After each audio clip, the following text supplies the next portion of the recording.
Welcome, I'm Tafara Gadamu. Transboundary resources generate opportunities that also come with challenges. But for my guest from the Horn of Africa Regional Environment Center and Network, the hitches are worth facing. His institution, Dr. Mekuria Argaw says, has contributed to addressing some of the environmental challenges through the research topics that they have developed. A very warm welcome to the program. Thank you. The Horn of Africa Regional Environment Network. This is what, a 13 plus years old organization. You were there at the inception, right? Yeah. In 2006. Yeah, absolutely. It was, the whole establishment was designed in such a way that it was helped to serve as a research platform and the dissemination of research outputs, right? In the Horn of Africa sub-region. Can you explain a little bit about that? Yeah, let me start by correcting the name as well. It's not only the network, but it is Horn of Africa Regional Environment Center and Network. Okay. The center is the host of the network. Which is based here in Addis Ababa, but yes. Yeah, absolutely. It's based in Addis Ababa. It's part of, the center is part of the Addis Ababa University Research Institute. Is one of the research centers, but with a different mandate, regional mandate. And what's unique about it is it's a center that promotes regional scale research initiatives and also promotes collaboration, cooperation among regional academic institutes, universities who are our members, and also it also promotes knowledge generation for decision making and also supporting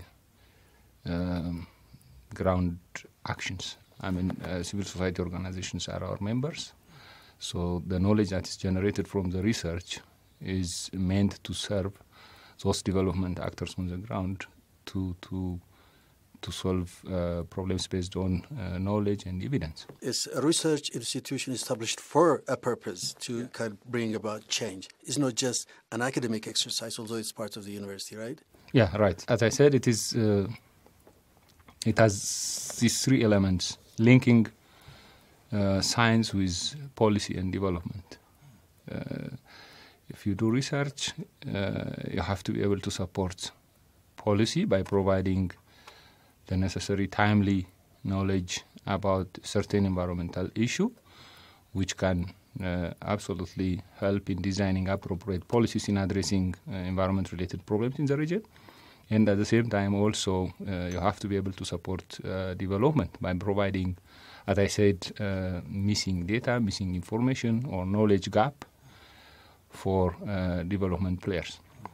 So we call it, our approach is research for policy and development. So did it make any difference in the last 13 years? I mean, it all wasn't that rosy. I mean, you had your own share of problems, right, in terms of galvanizing all the necessary resources that you should have had in the first place to be able to hire scientists, work with you, and work on research topics that you've been designing all along. Well, I think it has made a very significant change when it comes to promoting and achieving its goal at the regional level. As I said, it is the objective is multiple. Doing research is one thing.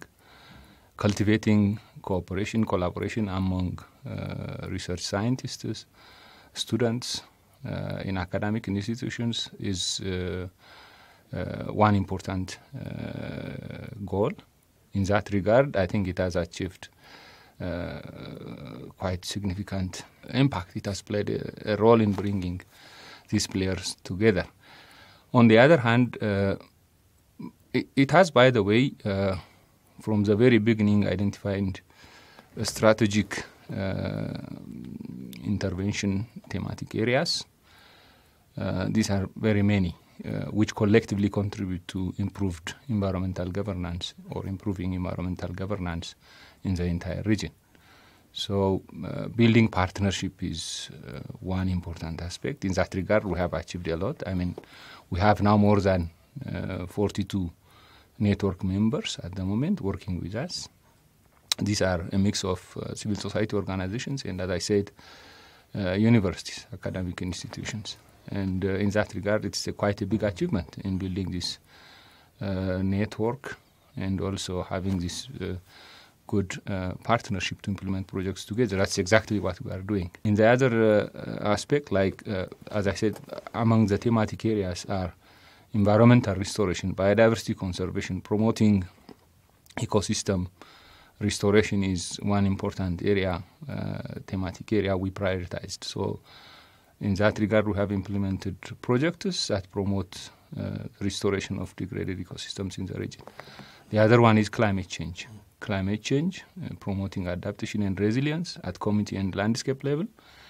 Just recently, we have finalized or concluded a 4 years project which was supported by the Dutch government. So in that project, the whole target was building local community resilience or adaptation capacity through different interventions, different forms of interventions. One of them was landscape restoration.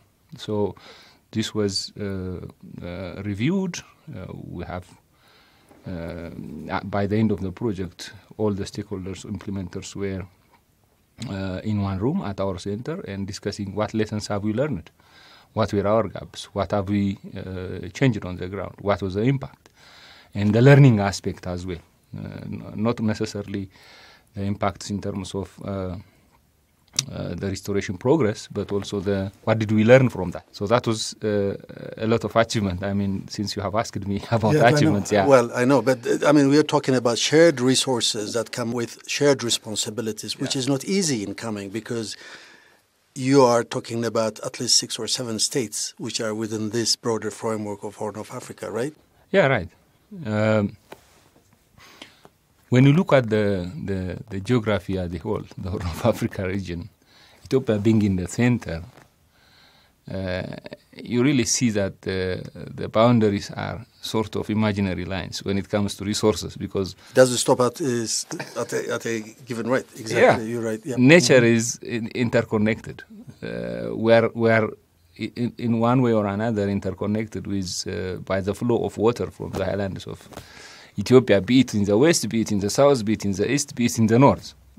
So this interconnectivity, you cannot really cut it by having a man-made boundary there. So the essence is here, how do we come together to work together and bring a collective, coherent impact at the landscape, at the broader landscape level, not necessarily by a certain individual country. You know, problems are transboundary, resources are transboundary. Like I said, the movement of people, the movement of wildlife, the movement of resources is quite immense in this region. So a problem in Djibouti doesn't mean Djibouti's problem is a problem in Ethiopia. A problem in Ethiopia doesn't mean it's a problem when it comes to environmental resource management. So we all share the resources, at the same time we all share the problems. So it's a must for us to come together and work together for a broader scale. But what is the challenge here? I mean, if you want to sit down and work together, you need to have an alignment of policies, right? Not necessarily. We can work within the given policy framework of the individual countries. If I take one example, for instance, we are a group of, or a collection of academics, civil society organizations, working in cooperation, in collaboration with government institutions like ministries or environment commissions. Yeah, so that's a must. With that, we have to work together with all these entities, because we all work in the given policy framework, like I said. So that doesn't limit us in doing research and at the same time in sharing knowledge amongst ourselves. Do governments, individual governments within this sub-region equally contribute to the promotion of this? That's what I'm talking about. It's not a collection of governments. You are now probably, yeah. You know, we have to differentiate this. When you talk of governments, intergovernmental connections, I think you can talk of organizations like IGAD. You know, policies have to be made by governments, and also whatever form of agreements, whatever form of regional politics is dealt by the kind of organizations like. But are you not impacted by those No. policies as far as your research is concerned? Not because at you're all. dealing with transboundary resources. That's actually my question. Not at all. Look, interesting. I can illustrate it by an example. I just have mentioned a project that we have implemented in the last 4 years, climate change adaptation and resilience building project, which was implemented by 6 countries. So the basis of our collaboration is coming together, pooling resources, sharing knowledge, and designing projects of that scale, and identifying problems together, and finding solutions together. So implementing those actions on the ground is up to that individual member organization. Like if it is academic related, then one of our network members may take a certain part of that research, and we'll do the research and bring the results to the forum and discuss it. And if the action is something that is going to be implemented on the ground, then one of our members will do the implementation on the ground. Let's say that action is in Somaliland. So the intervention landscape that has been selected for this project could be a certain landscape that has been degraded or affected by human actions in the past how many years. So doing some restoration action on the ground is the responsibility. Actions are already identified, problems are identified, it's a project. So this is the mandate or the responsibility to implement that action is given to this particular member to do the activities on the ground. So later on, the results, the impacts, the lessons will be brought to this forum and discussed. What have we learned from that? What do we take? What's our take on from that implementation? And another example, let me give you now, just recently we have now identified or designed another large regional scale project which is going to be implemented in the next 4 years. You know the Gulale Botanic Garden, right, where our center is located, yeah. So that garden for us is like, it's the only botanic garden in the country, and the positive impact that it has brought is immense for us. So we want to share this experience to our regional member countries. Some of the countries do not have botanic gardens at all. You know, botanic gardens do have their own role in promoting conservation, supporting education, and also restoring environments, and also producing ecosystem services, goods and services, promoting ecotourism. So we want to take this experience to Somaliland now, for instance, in our next project. So this was started some few years ago, but now we have included this one. There were preliminary studies in identifying the sites and the potential for, taking this experience to Somaliland. So based on that document, we have now made this particular initiative part of our next project, which means we are taking something positive that has been practiced in Ethiopia to another neighboring country. So this doesn't require necessarily the relationship of the governments, but right, it's just. But you need partners to implement. Absolutely. Research outputs, that's what I'm talking about, so that it would make life much easier. Absolutely, I do agree. I just have mentioned to you, we are. You can take us like this. I wish I had my slides here. PowerPoint, yeah. Okay. You know, you have these 3 big circles. Okay, this is research, this is policy, this is development. So HOAREC is here at the center. Yeah. So we are trying to link these 3 different entities and bring them together in a room to discuss policies, utilization of knowledge, sharing of knowledge among the Horn of African countries. environment, as you know, in the Horn of Region is very much troubled. Yeah, exactly. We have the land degradation, the desertification, all the soil erosion, and all a host of factors. Causes, yeah. That we all share in this sub-region. I mean, the challenges are quite enormous, don't you think? Absolutely. I mean, it goes beyond the jurisdiction of your institution. Absolutely. But those challenges do require coming together of these actors. You know, as I said at the beginning, we all are interconnected by the flow of these resources. Okay? Whenever climate change affects some part of the lowlands of Ethiopia in the east or in the south, the other part of the region is also affected. So what do we do together? What knowledge do we have on the ground? What gaps do we have? How do we share this knowledge? How do we pool resources?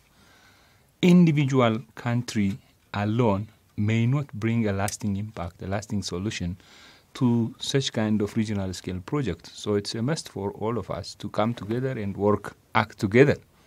So that's the whole purpose. Yeah, when I say like government institutions are our key stakeholders, let me mention this example again.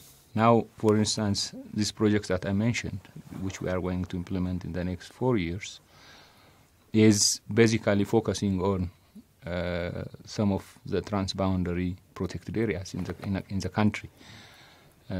Example, Kafta Shiraro National Park is there on the Ethiopian side. Nice. Gashsetit is on the Eritrean side. So these are landscapes that are interconnected, which are divided by the border. But for the animals, for the elephant, for the antelope, name it, for the birds, there is no border. So it's how do we manage this together? So this is one of our intervention landscape for the new project. So I think it's an opportunity for us now, this positive environment created between Ethiopia and Eritrea to work together on this landscape. Like we have universities in the north, we have civil society organizations in the north of the country. So if we bring our colleagues from the Eritrean side, maybe the universities and civil society organizations, there is an opportunity to come together and discuss how do we manage these ecosystems. Not necessarily for the conservation, but how do we make it also usable or beneficial to the local communities at the same time? Same thing with South Sudan, right? South Sudan, actually your big project was there in the first, I mean, as far as this transboundary resources are concerned, right? Yeah, absolutely. Is it working now? Of course. But we have a flow of refugees still, and it has an impact on, on the environment, right? Yeah, absolutely. While you're trying to address some of the problems locals face at that level, new challenges are cropping up and are not making your life any easier. Absolutely, but that's why we are established. These things, we cannot help them. They may happen in one way or another. Conflict is quite a challenge in this region. So it's a conflict-ridden region. If we are lucky enough, maybe conflicts will subside maybe in the future. But as long as conflicts are there, it's quite imminent that the flow of people will always be there from one border to the other. So from the South Sudan side, our role in this part, we have been playing this as well.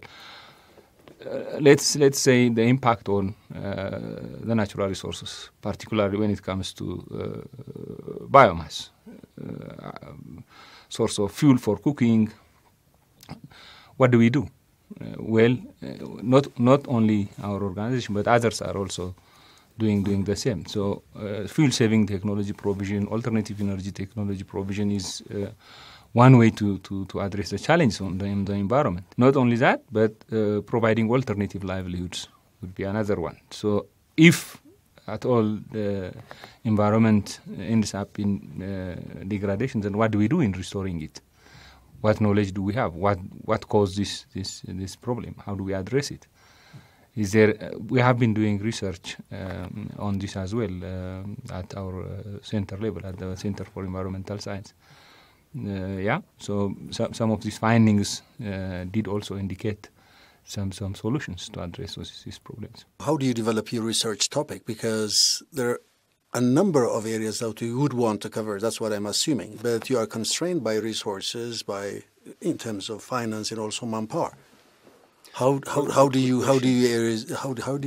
develop your areas of focus and intervention at the end of the day? Yeah, good question. Like I said, of course, there are global agendas, national agendas, regional agendas. There are development priorities, regional, national, as well as global. If you take SDGs, for instance, our actions in one way or another should at least be able to align with these global development goals. Of course, countries are supposed to align their policies as well in achieving these global development goals. So our research demands emanate from those goals, those targets. Apart from that, like I said, we are working with grassroots organizations. So our research should at least be targeted or focused on solving real problems on the ground. But you're not supposed to address all the real problems. No. Needs that come. So you need to prioritize this. Yes, yeah. How do we do that? I'm going to explain. Perhaps what is the most demanding ones? Yeah, we have this important component that we started 10 years or 11 years ago. We call it demand-driven action research. So what do we mean by demand-driven? The demand has to come from either local communities through their representatives or through any form of association.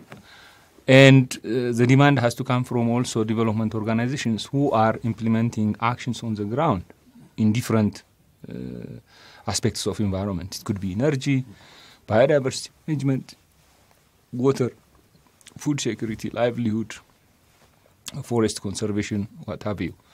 So all this, we request for research demands. Where do you guys need research support? Where do you lack data? Where do you lack knowledge?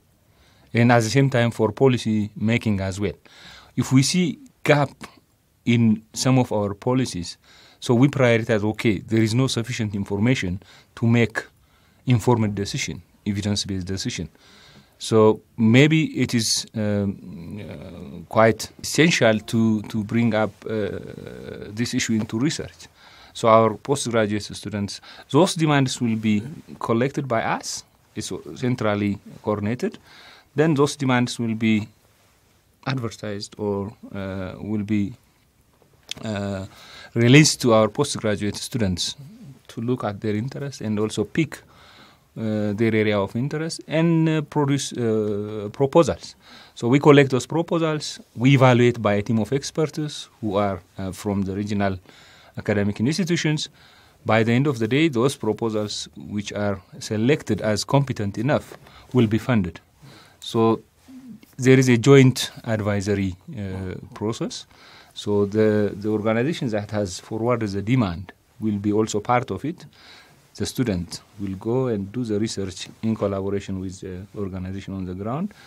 The advisory team, maybe one from the other country, one from this country, will supervise the work. So by the end of the day, the research output will be produced and then submitted to the academic unit.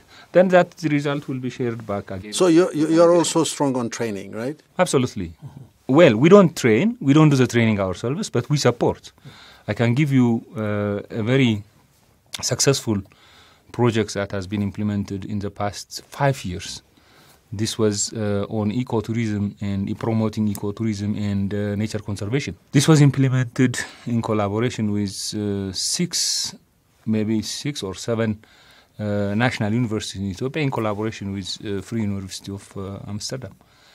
So that project has run for about 6 years and produced more than about 16 PhD students in ecotourism and natural resource management. This is quite a contribution from this organization, promoting this and also supporting the capacity building aspect or the trained human power producing mission of the university. As an ecologist, I mean, what do you feel about the environmental trends in our sub-region?